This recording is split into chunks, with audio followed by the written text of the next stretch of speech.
Hello, everyone, and welcome to Intellectual Anarchy, where we do exercises. We engage in extreme truth, extreme common sense, and diversity of thought. Hi, everyone. My name is James Salazar. So, a lot of people got dropped off in Martha's Vineyard, and a lot of people are upset. Now, this was a very political move by Ron DeSantis in Florida and the Republicans. But they're making a political statement that needs to be made. Because right now the Biden administration dumps undocumented immigrants all over our country. Indiscriminately. Just drops them off, leaves them nowhere, hoping that city will take care of them. And not always is there resources to do that, even though it's stated they're a sanctuary city. So if you just use common sense, if sanctuary cities are supposed to are equipped to help these people and they can go for sanctuary there, then my friend, they shouldn't be going to non-sanctuary cities where they're being dropped off. So they dropped them off in Martha's Vineyard, which is technically a sanctuary city. And the Democrats and the Biden administration are all up in arms. But they did that to show the hypocrisy, and the hypocrisy is pretty big.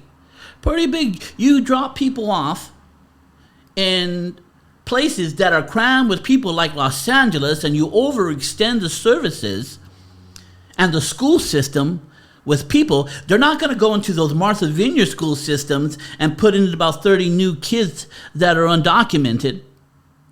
They're not going to crowd theirs, and they weren't going to have it. They shipped them right out. So Democrats seem to be okay with them being dropped off on probably some of the worst cities in our country.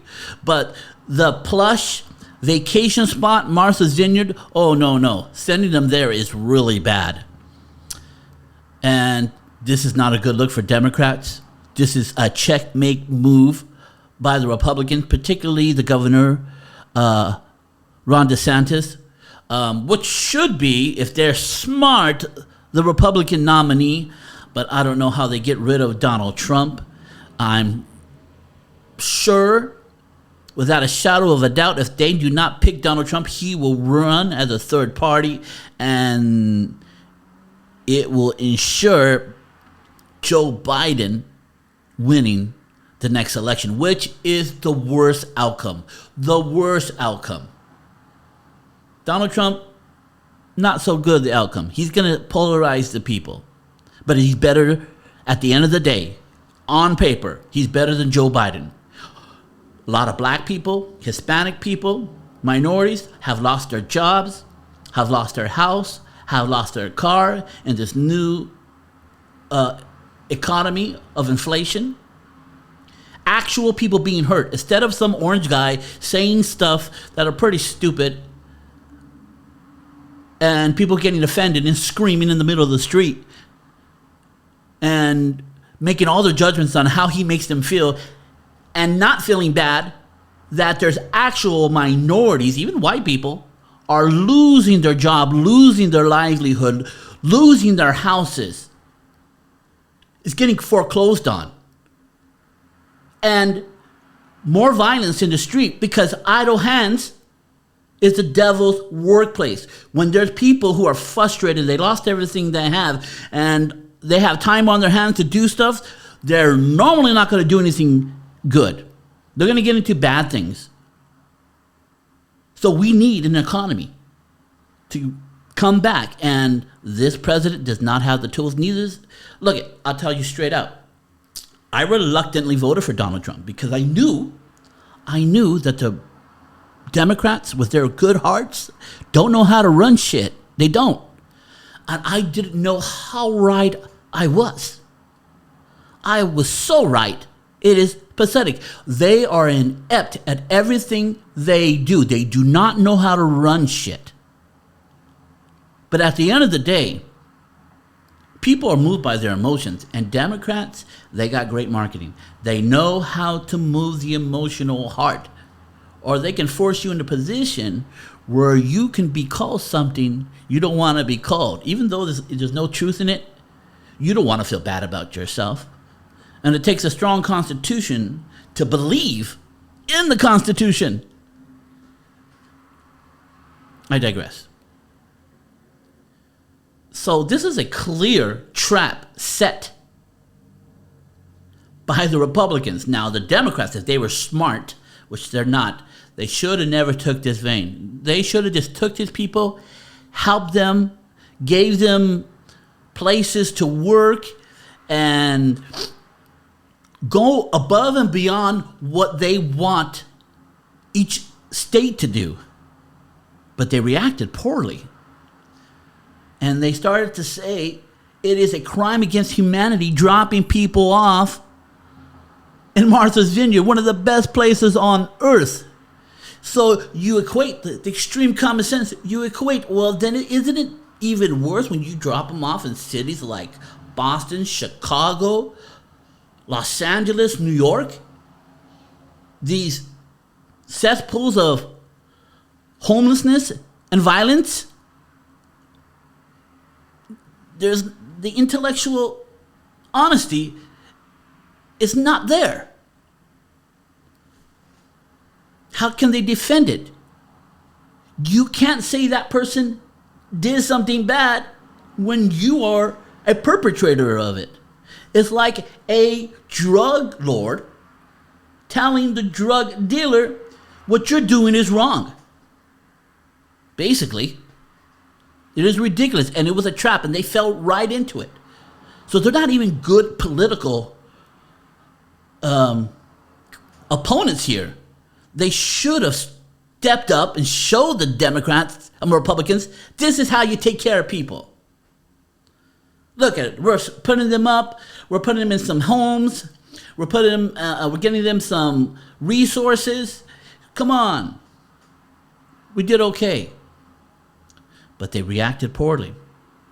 And they are reacting poorly. They should say, we'll take them. That's fine. But they know they can't, because the rich Democrats who live in those cities do not want illegal aliens in their area. They do not want to look at homeless people or migrants while they're eating their ribeye steak. They don't. They just want it in other cities, which is elitism at its best. There's a disconnect. And this might be something very bad coming this election. This is too soon. And a state that is not a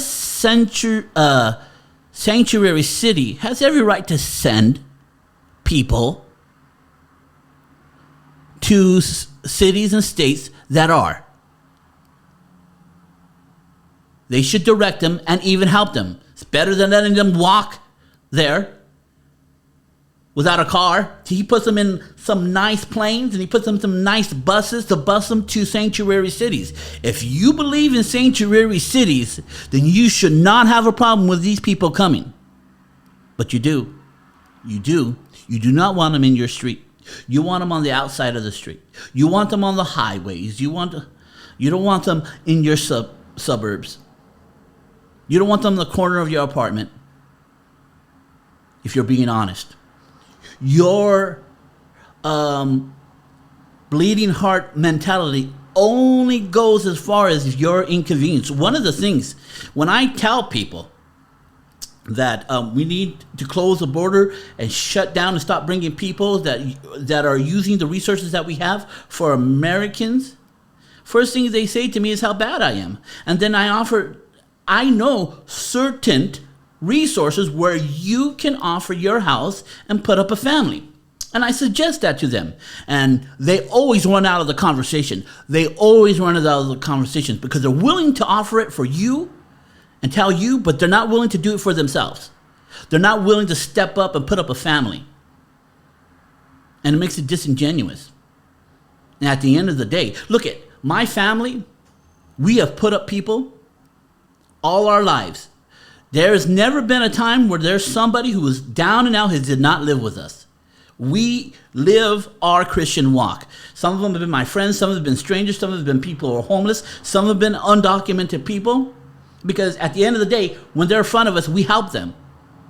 But now we're talking about overarching ideas and how our government should handle these situations. And let me tell you, in Mexico, there will be no change in Mexico. It will still starve its people economically. If we allow their citizens to come here, they don't have to deal with it at all. They don't have to deal with it at all. They can stay as shitty as possible, raking in money from our tourism, I go to Mexico and I stay on their beaches. I don't travel inside where there's destitution. But there is destitution.